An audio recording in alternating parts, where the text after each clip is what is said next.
கரப்பான் பூச்சி ஜனதா கட்சி பாராளுமன்றத்தை முடக்குவதற்கு நடத்தின போராட்டம் கலேபரமாயிப்போச்சு.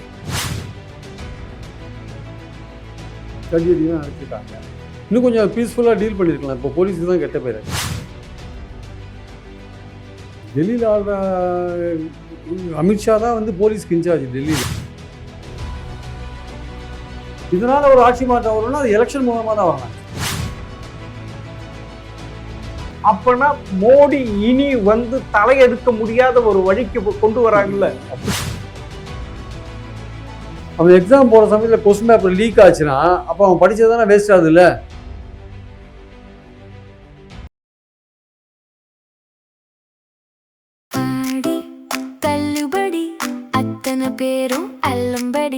$6 முதல் 60% வரை ஆடி தள்ளுபடியுடன் சூப்பர் சரவணா ஸ்டோர்ஸ், சென்னை, மதுரை, கோவை.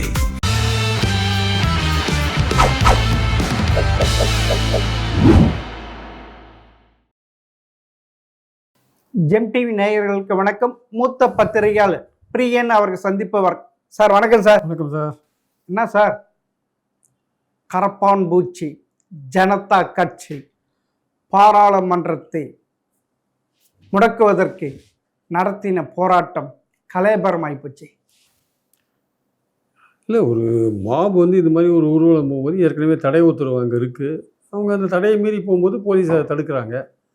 அமைதியாக நீங்கள் போகணும்னு நினச்சா கூட அது கலாட்டாவான மாறத்துக்கான வாய்ப்புகள் இருக்குது. அது போலீஸ் வந்து தடையை மீறி வராங்கன்ட்டு விரட்டி அடிக்கிறதுக்காக கண்ணீர் புகை குண்டுகள் தடியடிலாம் நடத்திருக்காங்க. இன்னும் கொஞ்சம் பீஸ்ஃபுல்லாக டீல் பண்ணியிருக்கலாம். இப்போ போலீஸுக்கு தான் கெட்ட பேர் ஆக்சுவலாக. ஆனால் அப்பன்னா இதுக்கு மத்திய பாஜகவுக்கும் கெட்ட பேர் தானே. ஆமாம், டெல்லியில் ஆள்ற அமித்ஷா தான் வந்து போலீஸ்க்கு இன்சார்ஜ் டெல்லியில். அவருக்கும் அது பாஜக அரசுக்கும் அது கெட்ட பேர் தான். ஏன்னா எல்லாருமே இளைஞர்கள். அவங்க வந்து தன்னெழுச்சியாக வந்து கூடியிருக்காங்க. அவங்க வந்து யாரும் தூண்டி விட்டாங்கன்னு அளவுக்கு இன்னும் போகல. தன்னெழுச்சியாக வந்து கூடியிருக்காங்க. அவங்க ஏதோ ஒரு ப்ரொட்டஸ்ட்காக போகிறாங்க. அவங்க ஒரு பர்டிகுலர் இடத்துல நிறுத்திட்டு நீங்கள் வந்து 3 பேரை கூப்பிட்டு நீங்கள் ஒரு நெட்டாக கூப்பிட்டு பேசினார்ல, அதை கண்ணீர் போய்க்கு முன்னாடியே பண்ணியிருக்கலாமே, அதை தடியடிக்கு முன்னாடியே பண்ணியிருக்கலாமே. அப்பன்னா இதுவரைக்கும் நடந்த போராட்டத்தெல்லாம் பாஜக மத்திய பாஜக வெற்றி பெற்று இருந்தது. இப்போ வந்து இந்த கரப்பான் பூச்சியிடம் சரணடைந்து வச்சு எடுக்கலாம். அதாவது இதுவரையும் நடந்த போராட்டம்ன்றது பெரிய அளவுக்குலாம் ஒன்றும் பாஜக வைத்து பெரிய அளவு வேளாண் போராட்டம் இதுக்கு முன்னாடி நடந்த பெரிய போராட்டம். 800 பேர் இறந்து போனாங்க. அதான் அது ஒரு பெரிய போராட்டம் தான். அதையே வந்து கடைசியில் பாஜக அரசு பணிந்தது. வேளாண் சட்டத்தை வாபஸ் வாங்கிட்டாங்கல்ல. ஆமாம், 800 பேர் இறந்து போனாங்க. வேளாண் சட்டத்தை வாபஸ் வாங்கிட்டாங்க. இன்னும் பஞ்சாபில் வந்து பாஜக கால் ஊன்ற முடியாததுக்கு காரணம் அங்கே பாஜகவுக்கு கடும் எதிர்ப்பு இருக்கிறதுக்கு காரணம்.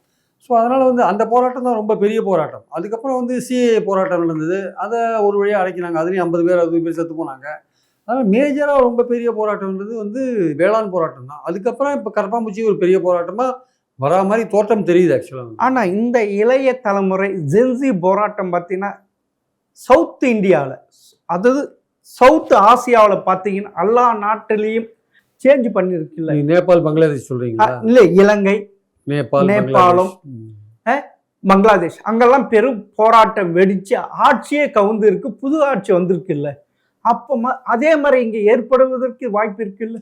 இல்லை, இங்கே வந்து ஒரு போராட்டத்தினால ஒரு ஆட்சின்னா இப்போது 75ல் வந்து பார்த்தீங்கன்னா ஜெயபிரகாஷ் நாராயணன் ஒரு மூமெண்ட் ஆரம்பித்தார். 74, 73ல் நவநிர்மான் மூவ்மெண்ட், ஸ்டூடெண்ட்ஸ் எல்லாம் சேர்த்து இந்திரா காந்தி ஆட்சிக்கு எதிரான ஒரு எமர்ஜென்சிக்கு எதிராக, எமர்ஜென்சி அப்புறம் தான் வந்தது. ஆமாம், அதுக்கு முன்னாடி இந்திரா காந்தி ஆட்சிக்கு எதிரான ஒரு மாணவர்களை திரட்டி போராட்டம் நடத்தினார்.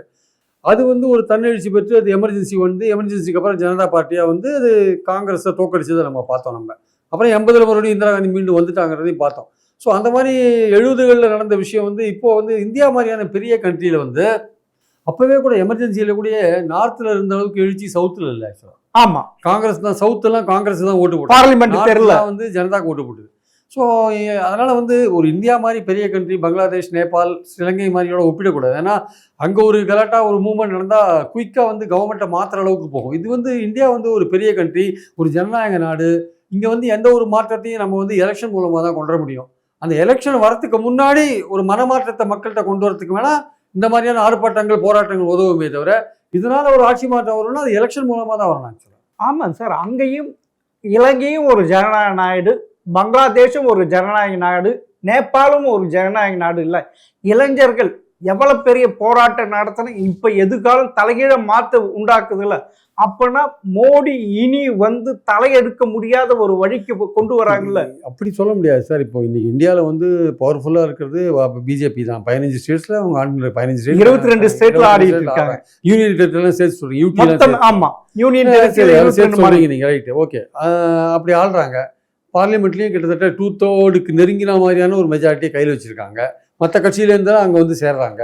ஸோ அப்படி இருக்கும்போது அவங்க பவர்ஃபுல்லாக லோக்சபா பார்லிமெண்ட்லையும் பவர்ஃபுல்லாக இருக்காங்க, ரீஜனல் லெவல்லையும் பவர்ஃபுல்லாக இருக்காங்க. எக்ஸப்ட் சவுத் இந்தியாவில் மற்ற எல்லாத்துலையும் பவர்ஃபுல்லாக இருக்காங்க.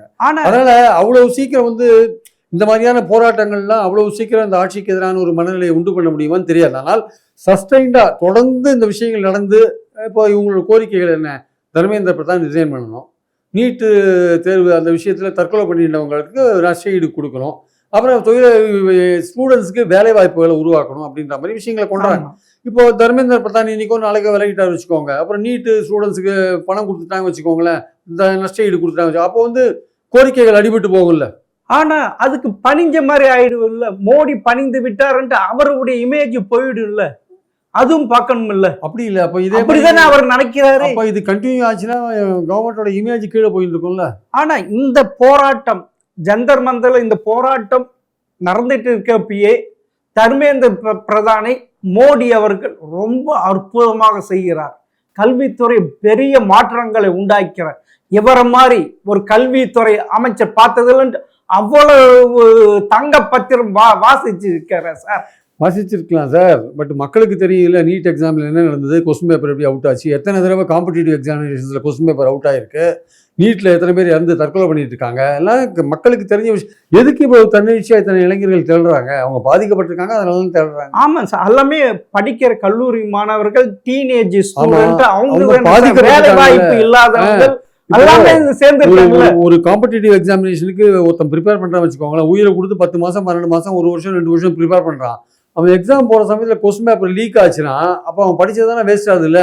ஆமா சார், அந்த எக்ஸாமையும் ரத்து பண்றீங்க, நடந்த எக்ஸாமை ரத்து பண்றீங்கன்னா என்ன நடந்தது? இந்த பாஜக ஆட்சி ஏறக்குறைய 85 முறை இது மாதிரி லீக் அவுட் ஆயிருக்கு. என்ன ஸ்டூடெண்ட்ஸ் என்ன ஃபீல் பண்ணுவான்? நல்லா கஷ்டப்பட்டு படிச்சு போன பிறகு நடத்திய எக்ஸாம் ரத்து பண்றது, கொஸ்டின் பேப்பர் லீக் ஆகுதுலாம் வந்தா அப்ப அவனுக்கு ஒரு டிஸ்கரேஜ் ஆகுதுல, அவனுடைய உற்சாகம் குறையுது இல்ல. ஆனால் என்னன்னா அரசாங்க வேலை கிடைக்கிறதுன்னு ஒரு விஷயம் இருக்குல்ல, அது ஒரு பாதுகாப்பான வேலை இல்லையா? அதுக்கு இந்த எக்ஸாமினேஷன் மூலமா தானே போக முடியும். நீங்க படிக்கிறதுக்கு டாக்டர் ஆகிறதுக்கு நீட் எழுத வேண்டியிருக்கு, ஐஐடியில் போகிறதுக்கு ஜேஇ எழுத வேண்டியிருக்கு, இந்த மாதிரி பல விஷயங்கள் இருக்குல்ல. டிஎன்பிஎஸ்சி யூபிஎஸ்சி எழுதினா தான் நீங்க அரசாங்கத்துக்குள்ள போக முடியும். அந்த மாதிரி விஷயங்கள் இப்போ சென்ட்ரல் கவர்மெண்ட்டுக்குள்ள போக முடியும். அப்போ அந்த கொஸ்டின் பேப்பர்லாம் லீக் ஆச்சுன்னா மாணவர்களுக்கு இயல்பாகவே வந்து ஒரு உற்சாகம் குறையும் இல்ல, அவங்களுக்கு ஒரு வெறுப்பு தோணும்ல, விரக்தி உண்டாகும்ல. அதாவது இந்த அபிஜித் தீபக்கவே அவரே ஒரு அமெரிக்காவின் கைக்கூலின்ட்டு சொல்றாங்களா சார்? அபிஜித், ஆமா, அவர் அமெரிக்காவின் கைக்கூலி. அவரால், ஏன்னா அங்க இருக்கிற முக்கியமா இங்க இந்த பாஜக ஆட்சியை மாற்றுறதுக்கு ஒருத்தர் பாடுபட்டு மிகப்பெரிய பணக்காரர், உங்களுக்கு தெரியும், ஜார்ஜ் சோரஸ், அவருடைய தூண்டுதல் தான் இது நடக்குதுன்ட்டு ஒரு குற்றச்சாட்டு வருது சார். பாஜகவுக்கு எதிராக யார் போராடினாலும் அவன் தேச துரோகி, அவனுக்கு சீனா பின்னாடி இருக்கு, அவனுக்கு அமெரிக்கா பின்னாடி இருக்கு, இந்த குற்றச்சாட்டுலேயே அவங்க சொல்லி காலத்தை கடத்தின்னு இருக்காங்க. உண்மையான பிரச்சனை என்னன்னு பார்க்கணும்.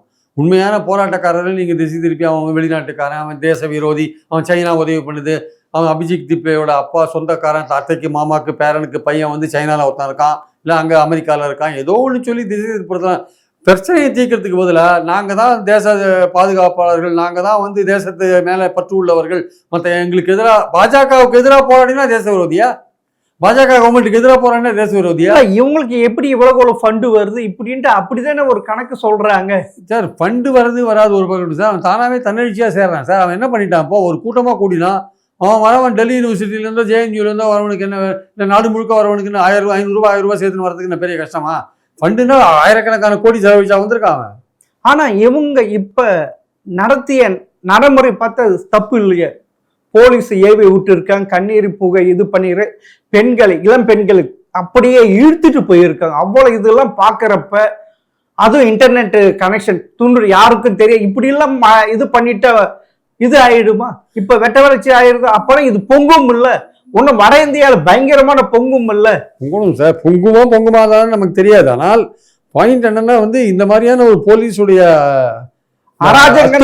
அத்துமீறல் அராஜகம் இருக்குல்ல, அது வந்து இளைஞர்கள் மத்தியில நிச்சயமா இந்த கவர்மெண்ட்டை பத்தின ஒரு கெட்ட பேர் உண்டாக்கும். இல்ல அந்த நீங்க என்னதான் வந்து அந்த ஸ்டூடெண்ட்ஸை வந்து தேச விரோதிகள், அவங்க வந்து அமெரிக்கா கைக்கூலிகள் இதெல்லாம் சொன்னீங்கன்னா கூட அவங்களுடைய 21 நாள் 22 நாள் ஒருத்த உண்ணாவிரதம் இருக்கான் சார். ஆமா சார். அது வந்து அதெல்லாம் நீங்க கவனிக்காத கடைசி நாள்ல அவனை தூக்கி கவர்மெண்ட் ஹாஸ்பிட்டல் கூட்டிட்டு போறீங்க. அவன் எதுக்காக உண்ணாவிரதம் இருக்கான், அவன் கோரிக்கை என்ன? ஒரு மந்திரி வந்து அவர் தொடர்ந்து அந்த பதவியில் இருக்காரு, அந்த கல்வி இலாக்கா ரொம்ப மோசமா போயிட்டு இருக்கு, எக்ஸாம் நடத்துற ஆர்கனைசேஷன் ரொம்ப மோசமா நடந்துட்டு இருக்கு, அதுக்கு ஒழுங்கா நடத்த முடியல எக்ஸாம.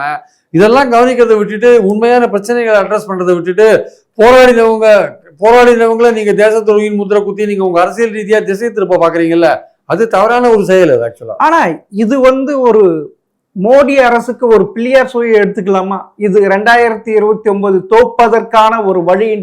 பிஜேபி ரொம்ப கில்லடி. அவங்க வந்து மற்றவங்க போராட்டத்தின் மூலம் ஆதாயம் அடைவாங்க. எப்படி 2010, 11, 12 வந்து பாத்தீங்கன்னா India against corruption Anna Hazare கெஜ்ரிவால்லாம் பண்ணாங்க. அது முழுக்க டெல்லியில தான் நடந்தது. ஆனா அதை வந்து காங்கிரஸும் நிறைய ஊழல் பண்ணானுங்க. அது பண்ணது கரெக்ட் தான், நான் இல்லைன்னு சொல்ல. ஆனா அதோட பலன் முழுக்க அனுபவிச்சு யாருன்னு பாத்தீங்கன்னா 2014 தேர்தலில் பிஜேபி தான் அனுபவிச்சாங்க. இந்த பலன் அனுபவிச்சு அவங்க தான்.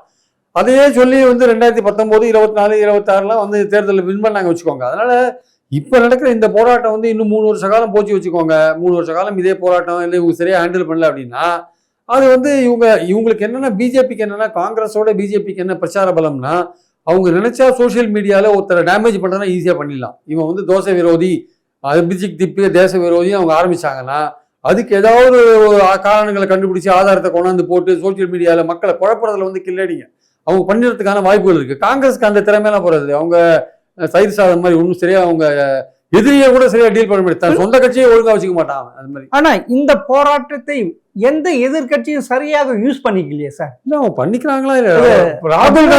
ராகுல் காந்திக்கு ஒரு லட்டு மாதிரி அமைச்சாரு சார். அவருக்கு முதல்ல வந்து இதை ஹேண்டில் பண்ண இது வேணும் சார். பிஜேபி எப்படி ஹேண்டில் பண்ணாங்க, அரவிந்த் கெஜ்ரிவாலையும் அண்ணா ஹசாரே போராட்டத்தை எப்படி திசை திருப்பினாங்க, அவங்களுக்கு ஆதரவா மாத்திட்டாங்கல்ல. அது இவரு எதிர்கட்சிகளோட ஒற்றுமையா இருக்க மாட்டேங்கிறாரு. திரிணாமுல் காங்கிரஸோட சண்டை போடுறாரு, திமுகவோட சண்டை போடுறாரு. அங்க வந்து இவரு முலாயம் சிங்கோட சண்டை போடுறாரு. இவரு முதல்ல இவரு ஒழுங்கா இல்ல, எதிர்கட்சி தலைவராக இருக்கிறத தவிர எல்லோரையும் அரவணைத்து கொண்டு போகணும், பாஜகவை எதிர்க்கிறதுக்கு எல்லோரையும் அரவணைத்து கொண்டு போகணும், அந்த ஆங்கிள் ஒரு பண்ற மாதிரி தெரியல. இல்ல போனா எதிர்கட்சிகள் மத்தியில் இருக்க எதிர்கட்சிகள் இல்ல இவங்களை எதுக்கு வளர்த்தோம்னா, இவங்க இளைஞர்களை எப்படி திடீர்னு வீட்டு முன்னா பிரமுன்னா எப்படி ஆட்சிக்கு வந்து அதே மாதிரி இவங்க ஆட்சிக்கு வந்துருவோன்ட்டு அப்படி பயப்படுறாங்களே எதிர்கட்சி இதெல்லாம். இல்ல பயப்படுறதுன்றது இல்லை சார். இப்போ வந்து ராகுல் காந்தியை பொறுத்த மட்டும் காங்கிரஸ் வந்து ஒரு நேஷனல் லெவல் பார்ட்டி. இந்தியா முழுக்க பல இடங்கள்ல 2 மாநிலங்கள்ல அது ஆட்சி செய்து, ஒரு 2 மாநிலங்கள்ல அரசாங்கத்துல பங்கு பெறுது. ஜார்க்கண்ட்ல பங்கு பெறுது, இங்க தமிழ்நாட்டில் பங்கு பெறுது. அது அது அது ஓகே, நேஷனல் லெவல்ல இருக்கு. ஆனால் மற்ற கட்சிகள்லாம் ரீஜனல் லெவலில் தான் இருக்குது. அப்போது நேஷனல் லெவலில் இருக்கிற ஒரு பார்ட்டி பிஜேபிக்கு ஆல்டர்னேட்டாக இருக்கிற காங்கிரஸ் அது என்ன பண்ணணும், தான் பலமாக இல்லாத மாநிலங்களில் மற்ற ரீஜனல் பார்ட்டியோட ஒரு நல்ல கார்டியலான உறவு வச்சுட்டு போகணும். அது மட்டும் இல்லை, தாங்கள் வந்து பாஜகவோட நேரடியாக மோதுற மாநிலங்களில் தங்களை வளர்த்துக்கொள்ளணும். மத்திய பிரதேஷ்லேயோ, சத்தீஸ்கர்லேயோ, உத்தரகண்ட்லேயோ, இல்லை குஜராத்லேயோ தங்களை வளர்த்துக்கணும். அதை வளர்த்துக்கிறத விட்டுட்டு இந்த எதிர்கட்சிகளோட சண்டை போட்டு இருக்கிற ஒற்றுமையும் குலைக்கிற விஷயத்தை தான் ராகுல் காந்தி பண்ணிட்டு இருக்காரு. எதுக்கு திமுகவோட தேவையில்லாம வம்பு எடுத்துக்கிறீங்க? அப்பனா எதிர்கட்சிக்கு சரியாக இல்லாத பட்சத்தில் கரப்பான் பூச்சி ஒரு பார்ட்டியாக உருவாகி மோடிக்கு பெரிய ஒரு எதிர்ப்பு உருவாகி ஆட்சி மாற்றத்துக்கு கூட உண்டாகிறதுக்கு வாய்ப்பு இருக்கு இல்ல சார்? அதுவும் இந்தியாவில் இளைஞர்கள் அதிகம் சார். இல்ல அது வந்து இப்போ டெல்லி சென்ட்ரிக்கா, டெல்லியை மையப்படுத்தி இந்த விஷயங்கள் நடந்துட்டு இது எவ்வளவு தூரம் மற்ற மாநிலங்கள்ல இது போகும் சொல்ல முடியாது. ஆனா நேற்று நடந்த அந்த போலீஸோடைய அத்துமீறல் வந்து இந்தியா முழுக்க இளைஞர்கள் மத்தியில ஒரு மோடி அரசாங்கத்தை பத்தின ஒரு நெகட்டிவான ஒரு இம்பாக்டை தான் கொடுத்துருக்காங்க. அதுவும் வட இந்தியாவே இந்தி பெல்ட் ஃபுல்லாவே பாஜகவுடைய கோட்டை தான். அப்படி இருக்க இது பெரிய அதிருப்தி உருவாக்கும் இல்ல. கண்டிப்பா 2029 அவங்களுடைய தோல்விக்கு வழிவகுக்கும் இல்ல. இந்த போராட்டம் வந்து எப்படி நீடிச்சின் போதுன்றதை பொறுத்து தான் அந்த 2029 இதோட எஃபெக்ட் இருக்கா இல்லையான்னு தெரியும். இது எப்படி வந்து காங்கிரஸோ மற்ற கட்சிகளோ இதை பயன்படுத்திக்கிறாங்க அப்படின்ற விஷயம். இன்னைக்கு காங்கிரஸ் வந்து இந்த காவல்துறை நடந்து கொண்ட விதத்துக்கு கண்டிச்சு இன்னைக்கு பார்லிமெண்ட்ல வந்து பெரிய ஒரு உள்ளிருந்து போராட்டம் நடத்தியிருக்காங்க. அதனால பார்லிமெண்ட் தள்ளி வச்சிருக்காங்க. ஸோ இது தொடர்ந்து இப்ப ஜன்பத்துல தொடர்ந்து அந்த போராட்டம் அவங்க நடத்திட்டே தான் இருக்காங்க. அது எப்படி போய் எந்த கட்டத்துல போய் முடிய போகுது அப்படின்றத பொறுத்து இருந்தா பார்க்கணும். இதுக்கும் இந்த போராட்டம் நடத்தப்ப எல்லாமே போக்குவரத்து துறை மொத்தமே முடக்கிட்டாங்க, மெட்ரோ முடக்கிட்டாங்க, இன்டர்நெட் முடக்கிட்டாங்க, எல்லாமே முடக்கி தன்னேர்ச்சியாக அவ்வளவு லட்சக்கணக்காக வந்திருக்காங்க சார். தர்மேந்திர பிரதான வந்து பதவியில இருந்து நீக்கிட்டு வேற ஒரு ஆள் நியமிக்கல, என்ன சார் ப்ராப்ளம்? அதுல கௌரவ பிரச்சனை, அதுல கௌரவ பிரச்சனை சார். இது வரைக்கும் தலை வணங்கியதே இல்ல சார். அவர் வச்சதுதான் சட்டங்கள்ல சட்டத்தை வாபஸ் வாங்கினீங்க தலை. அப்பனா அதாவது உத்தரப்பிரதேசத்துல ஹரியானால சட்டமன்ற தேர்தல் வந்து அதனால அது ஜாட்டு ஒரு இனம் ஒரு இது இருக்குல்ல. பஞ்சாப்ல அப்போ வந்து 4 மாசம் முன்னாடி வந்து நீங்க கொண்டு வந்த தீர்மானம் ஃபெயில் ஆச்சு. அப்பயும் தலைவனுங்களா பார்லிமெண்ட்ல 2/3 அந்த மறுசீரமைப்பு மசோதா கொண்டு வந்தீங்களா? அப்ப தோத்து போனீங்களா? அப்ப உங்களுக்கு கௌரவ குறைச்சல். அது அந்த கௌரவ குறைச்சல் தான் இப்பதான் அந்தந்த கட்சியை பிளக்கிறாங்கல்ல. திரிணாமுல் காங்கிரஸ் பிளந்துட்டாங்க, சிவசேனா உத்தேவ் அதையும் பிளந்துட்டாங்க, எல்லாமே பிளந்துட்டாங்கல்ல சார். பிளந்துட்டு நீங்க 2/3 வரணும். அப்போ 2/3 வரல, 345 இடங்கள் நீங்க அப்போ வரலையே. நீங்க அப்போ நீங்க 330 தான் உட்கார்ந்துருக்கீங்க, 25 பேர் ஷார்டேஜ். இப்ப வந்து திமுக எந்த நிலப்பாடுகள் எடுக்க போகுதுன்னு தெரியல. இந்திய கூட்டணி தனியா வந்துருச்சு. எதுவுமே அவங்க இந்திய கூட்டணி கூட்டப்பட்ட கூட்டத்துக்கும் கலந்துக்கல சார். பாராளுமன்ற தனி அறிக்கைக்கு போயிட்டாங்கல்ல. அவங்க எதுக்காலம் நடக்கலாம்ல, அப்படிதானே அவங்க காய் நகர்த்துறாங்க. அவங்க காய் நகர்த்துறாங்கன்னா அவங்க அரசியல், திமுகவோட அரசியல் அடுத்த 29 வரையும் வந்து இங்க தாவேக்காவையும் எதிர்த்துட்டு டெல்லியில பிஜேபியும் எதிர்த்துட்டு இருக்க முடியாது சார். இங்க விஜய் எதிர்க்கிறது அவங்க இயல்பா பண்ண வேண்டிய ஒரு விஷயம். பாஜகவை வந்து இதுவரையும் எதிர்த்தாச்சு, இனிமே எதுக்கு எதிர்க்கணும்? நம்ம ஓரளவுக்கு வந்து பாஜகவோட கூட்டணி அமைக்கிறதுலாம் பிரச்சனை இல்லை. பாஜக கோபப்படுத்தாம ஒரு பாலிடிக்ஸ் பண்ணுவாங்க, அவ்வளவுதான், வேற ஒண்ணு. ஆனா இந்த போராட்டம் இப்ப நடந்திருக்கு. திருப்பி விவசாயிகள் போராட்டம் நடக்க ஆரம்பிச்சிட்டாங்களே. இப்ப பஞ்சாப் விவசாயிகள் மகா பஞ்சாயத்து, அவங்க ஹரியானா பஞ்சாயத்து டெல்லியை முற்றுகையிட்டு போறாங்களே. அதுவும் திருப்பி அப்பனா வெறும் போராட்டங்களை உருவாகிடும் இல்ல சார். ஜனநாயக நாட்டில் மக்கள் வந்து தெருவில் இறங்கி போராடுறது வந்து இயல்பான விஷயம் சார். பல விஷயங்களுக்காக போராடுவாங்க. சிலது சின்னதான போராட்டமாக இருக்கும், சிலது பெரிய போராட்டமாக இருக்கும், சிலது தொடர்ந்து நடக்கும், சிலது பாதி நடக்கும், சிலது அது எதிர்ப்பு வந்து ஜனநாயகத்தில் சகஜம் சார். தெருவில் இறங்கி போராடுறது வந்து மக்களுக்கு கொடுக்கப்பட்ட உரிமை சார். இல்லை, இது இளைஞர்கள் வந்திருக்கு, தன்னிச்சையா இருக்கு. அப்புறம் இதில் கலந்து ஜோதியில் இந்த கலந்துக்கலாமே அப்படின்ட்டு வரும். அதே மாதிரி அக்னி பாத் திட்டத்துக்கு அதே மாதிரி வரலாம். முஸ்லிம்களும் வரலாம், சிஏஏ என்ஏஏ எடுத்து அவங்களும் இதில் கலந்து கொண்டு இந்தியாவே ஒரு போராட்டம் இதுவா மாத்திரலாம்ல. இப்ப இது ஒரு அந்த அளவுக்கு பிரச்சனைகள் இருந்தா வந்து மக்கள் போராட தான் செய்வாங்க. ஆமா சார். இப்ப பிரச்சனைகளை தீர்க்கலைன்னா போராட தான் செய்வாங்க. ஆமா சார். சார், இளைஞர்களுக்கு தேவை என்ன? வேலை வாய்ப்பு. இளைஞர்களுக்கு தேவை என்ன? எக்ஸாம்ஸ் எல்லாம் ஒழுங்கா நடக்கணும். இளைஞர்களுக்கு தேவை என்ன? நீங்க கல்வி எஜுகேஷன் சிஸ்டத்தை ஒழுங்குபடுத்தணும், அவங்களுக்கு அட்மிஷன்ஸ் கிடைக்கணும், எஜுகேஷன் சீப்பா இருக்கணும், பல விஷயங்கள் இருக்குல்ல. நீங்க அதெல்லாம் நீங்க வந்து சரி பண்ணீங்கன்னா அவங்க வந்து இளைஞர்கள் வந்து கண்டுக்க மாட்டாங்க, பேசாம. ஆனா இப்ப பாத்தீங்கன்னா வேலை வாய்ப்பு பயங்கரம் இது இருக்கு, விலைவாசி உயர் அதிகமா இருக்கு. அப்படின்னா இது வந்து இன்னும் தூண்டும் இல்லை சார். இந்த போராட்டத்தை தூண்டு பொது ஜனங்களை இதுல வந்து கலந்துக்க வட இந்தியாவே கொந்தளிச்சுக்க வாய்ப்பு இருக்கு இல்ல சார். நீங்க மக்களுடைய பிரச்சனைகளை தீர்க்கலைன்னா நிச்சயமா வட இந்தியா கொந்தளிக்கும் தான். பலவிதமான பிரச்சனைகள் இருக்கு சார். இப்போ வந்து ஜஸ்ட் ஒரு 1000 வேலைக்கு வந்து 4 லட்சம் பேர் அப்ளை பண்றான்ற நிலைமை தான் இங்க இருக்குது. அது மாதிரிதான் உத்தரப்பிரதேசம் அப்படிதான் நடந்து. சாதாரண பியூன் வேலைக்கு பிஹெச்டி படிச்சுட்டு பிஇ படிச்சு எல்லாமே அப்ளை பண்றாங்க சார். அந்த நிலைமைக்கு கொண்டு வந்து விட்டு இருக்காரு இந்த 12 ஆண்டுகள் மோடி ஆட்சியில. வேலை வாய்ப்பு இல்லாம ஒண்ணுமே இல்லாம சார். மோடி ஆட்சியில அவங்க வந்து சொல்றாங்க நாங்க பலவிதமான சாதனைகள் பண்ணியிருக்கோம் அப்படின்னு சொல்றாங்க. பட் அந்த சாதனைகள் பண்ணினா கூட வந்து இளைஞர்கள் மத்தியில வந்து ஒரு அதிருப்தி இருக்கு, வேலை வாய்ப்பு விஷயத்துல ஒரு அதிருப்தி இருக்கு. அது வந்து அவங்க மக்கள் வந்து கொந்தளிக்கிறது இயல்பான ஒரு விஷயம்தான். அப்ப நீங்க வந்து ஆண்டுக்கு 2 லட்சம் பேருக்கு 2 கோடி பேருக்கு வேலை கொடுக்குறேன்னு நீங்க சொன்னீங்க. நீங்க இது இப்ப 14 வருஷம் ஆச்சு, எத்தனை பேருக்கு வேலை கொடுத்தீங்க? ஒண்ணுமே இல்ல. நீங்க எலெக்ஷன்ஸ் வரும்போது என்ன பண்றீங்க? ஒரு 50,000 பேருக்கு வேலை வாய்ப்பு கொடுக்குறீங்க, 75,000 பேருக்கு வேலை வாய்ப்பு கொடுக்குறீங்க. பட் ஆனா இன்னைக்கு மத்திய அரசுல எவ்வளவு வேகன்சி இருக்கு? எத்தனை லட்சம் வேகன்சி ஃபில்அப் பண்ணாத இருக்கு மத்திய அரசுல? ஆமா சார். இந்திய ரயில்வே துறை எவ்வளவு வேகன்சி ஃபில்அப் பண்ணாத? ஆமா. அப்ப வந்து இதெல்லாம் எப்போ ஃபில்அப் பண்ண போறீங்க? நீங்க வந்து அரசாங்கத்தோட செலவு அதிகமாகிட்டு நீங்க ஃபில்அப் பண்ணாத கான்ட்ராக்ட் எம்ப்ளாயிஸை வச்சு ஓட்டிட்டு இருக்கீங்க. கான்ட்ராக்ட் எம்ப்ளாயிஸை வச்சு ஓட்டினீங்கன்னா அவனுக்கு எந்த விதமான பெனிஃபிட்ஸும் கிடையாது. இப்போ யாராவது ஒருத்தர் வந்து ஒரு கவர்மெண்ட் ஆஃபீஸ்லேருந்து ரிட்டையர் ஆன வச்சுக்கோங்களேன், சென்ட்ரல் கவர்மெண்ட் ஆஃபீஸ்லேருந்து, அவனுக்கு பதிலாக ரெகுலராக எம்ப்ளாயி எடுக்கிறது கிடையாது. அந்த ரிட்டையர் ஆனவனே கான்ட்ராக்டை போட்டுறானுங்க. அவனுக்கு போட்டு அவனுக்கு 20,000 சம்பளம் கொடுக்குறாங்க. அவன் ரிட்டையர் ஆகும்போது அவன் 1.5 லட்சம் ரூபா சம்பளம் வாங்கியிருப்பான். அவனுக்கு 20,000 கொடுத்து அவனை உட்கார வைக்கிறாங்க. அப்போ வேலை படிச்சுட்டு வேலை இல்லாதவனுக்கு எப்போ வேலை கிடைக்கும்? நீ கான்ட்ராக்ட்ல எல்லாரையும் போட்ட அப்புறம் கவர்மெண்ட் வேலையை அவுட் சோர்ஸ் பண்றீங்க. இப்போ ட்ரெயினில் வந்து கேட்டரிங் பார்க்கறத அவுட் சோர்ஸ் பண்ணுறீங்க, ட்ரெயினில் வந்து பெட்டு போடுறது, ஏசியை மெயின்டைன் பண்ணுறது எல்லாம் அவுட் சோர்ஸ் பண்ணுறீங்க. அப்போ அந்த வேலையெல்லாம் செய்கிறவன் யார்? ரயில்வே எம்ப்ளாய் எங்கே போவான்? அப்போ ரயில்வே எப்படி வேலை கிடைக்கும்? ஆமா இதெல்லாம் கிடைக்கலன்னா அப்ப இளைஞர்களுக்கு எப்படி வேலை கிடைக்கும்? ஆமா சார், அதனாலதான் அதான் சொல்றேன். நீங்க அவுட் சோர்ஸும் பண்றீங்க, அப்புறம் பப்ளிக் செக்டர்லாம் ஒழிக்கிறீங்க, பொதுத்துறை நிறுவனங்களை ஒழிக்கிறீங்க, அதுலயும் வேலை வாய்ப்பு போயிடுது, அரசாங்கத்திலயும் வேகன்சி ஃபில் பண்ண மாட்டேங்கிறீங்க. அப்படி இருக்கும்போது எப்படி வேலை கிடைக்கும்? அப்ப தனியார் துறையை நம்பிதான் முழுக்க முழுக்க இளைஞர்கள் இருக்காங்க. தனியார் துறையில வந்து ஒரு கட்டத்துல ஆளுங்களை எடுக்கலாம், இன்னொரு கட்டத்துல ஆளுங்களை வெளில அனுப்புறோம். அங்க ஏஐ எல்லாம் வந்துருது. இப்ப ஏஐ வந்த பிறகு பல பேருக்கு வேலையை இழந்து இருக்காங்க. ஆக்சுவலா என்ன பண்ண முடியும் அப்போ? அப்பனா இவ்வளவு ப்ராப்ளம் இருக்கு.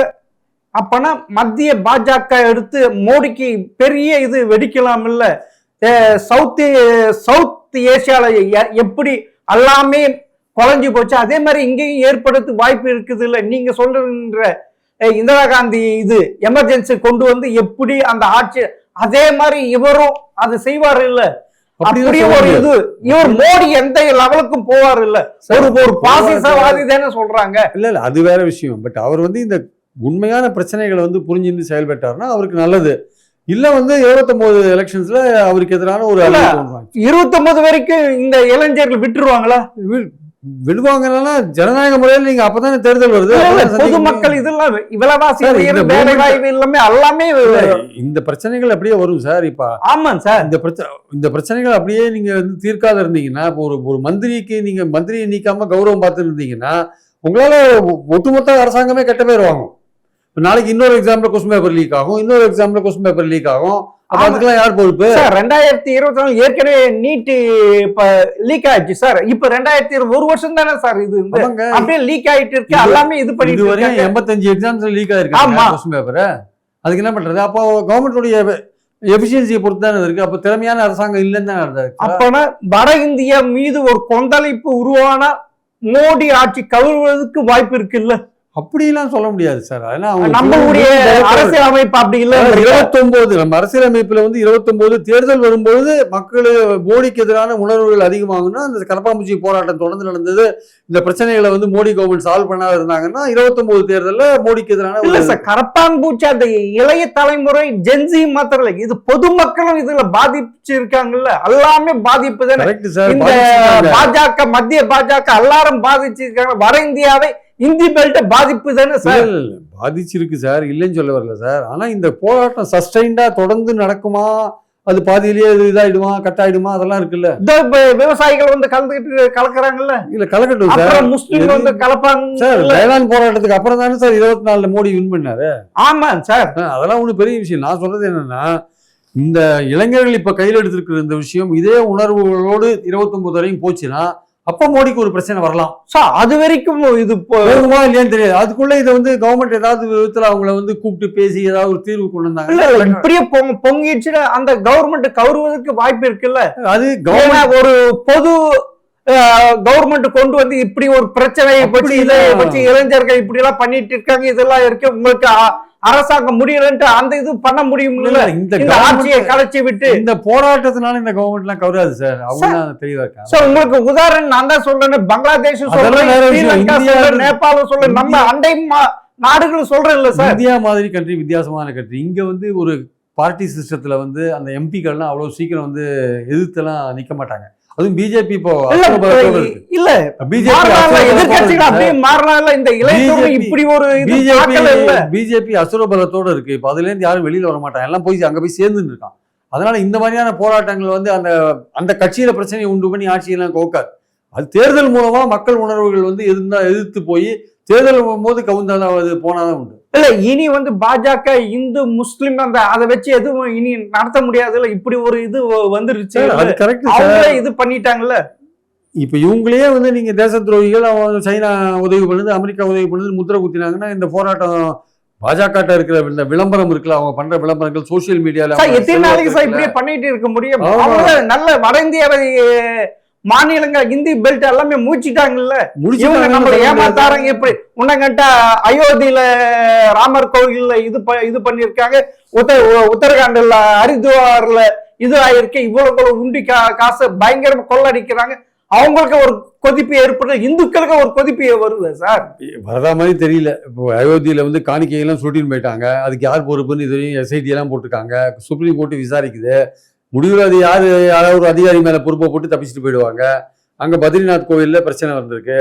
மத்திய பிரதேசத்துல ஒரு முக்கியமான கோயில்ல பிரச்சனை வந்திருக்கு, எல்லாம் காணிக்கையை திருடுறாங்க. அப்பனா இந்துக்கள் இப்ப மூச்சு நம்மள பாஜக நம்மளை ஏமாத்துறது, இந்து இந்து இந்து சொல்லி நம்மளை நம்மளுக்கு ஒன்னும் செய்யல. அப்படி அவங்க எதிராக திரும்பலாம், இளைஞர்கள் திரும்பலாம், பொதுமக்கள் திரும்பலாம்.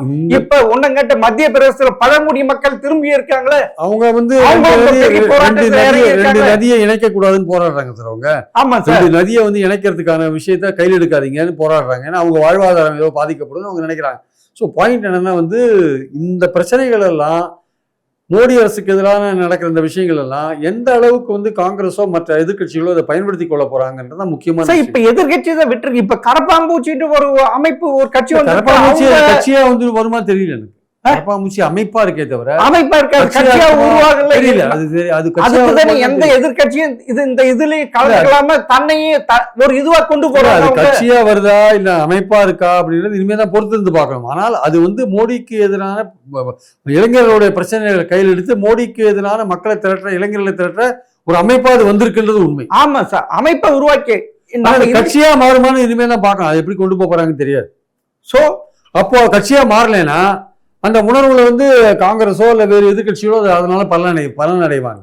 அப்ப 2011 10 எப்படி அண்ணா பயன்படுத்தி அதே மாதிரி இவங்க பயன்படுத்துறதுக்கு எதிர்கட்சியை ஒற்றுமை இல்லாம ஒண்ணுமே இல்லாம இருக்கு சார். அதுதான் இங்க இருக்கிற பிரச்சனை. பாஜக ஒரே கட்சியா இருந்து அதை பயன்படுத்திச்சு. இங்க வந்து காங்கிரஸ் வந்து பலமா இல்ல, ஸ்ட்ராங்கா இல்ல, மற்ற எதிர்கட்சிகளோடையும் காங்கிரஸ் சரியான உறவுல இல்ல.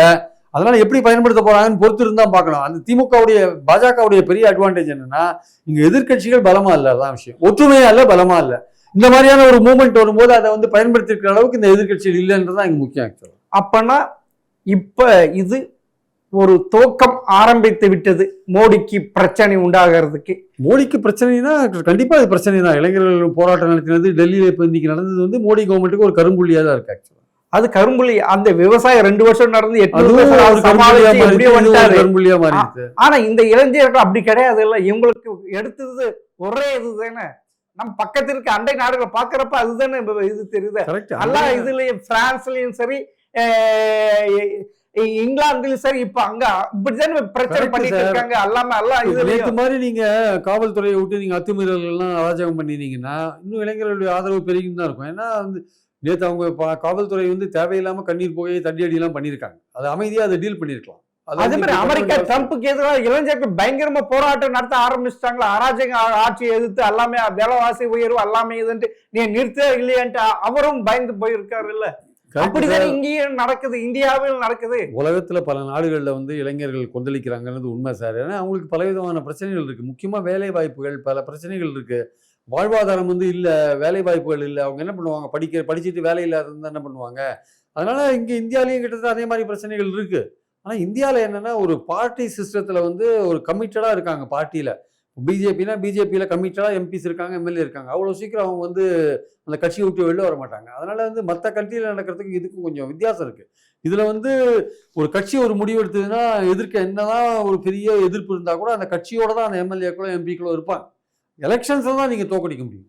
எலெக்ஷன் தான் அப்பனா 2029 தான். அதுல இந்த உணர்வுகள் எப்படி போகுது, நகர்ந்து போதா 29 வரையும் இல்ல நடுவில் யாராவது பிடிச்சி அதை சாகடிச்சிடாங்களான்னு தெரியல. ஆக்சுவலா சரி சார், பொறுத்து இருந்து பார்ப்போம். மிக்க நன்றி சார்.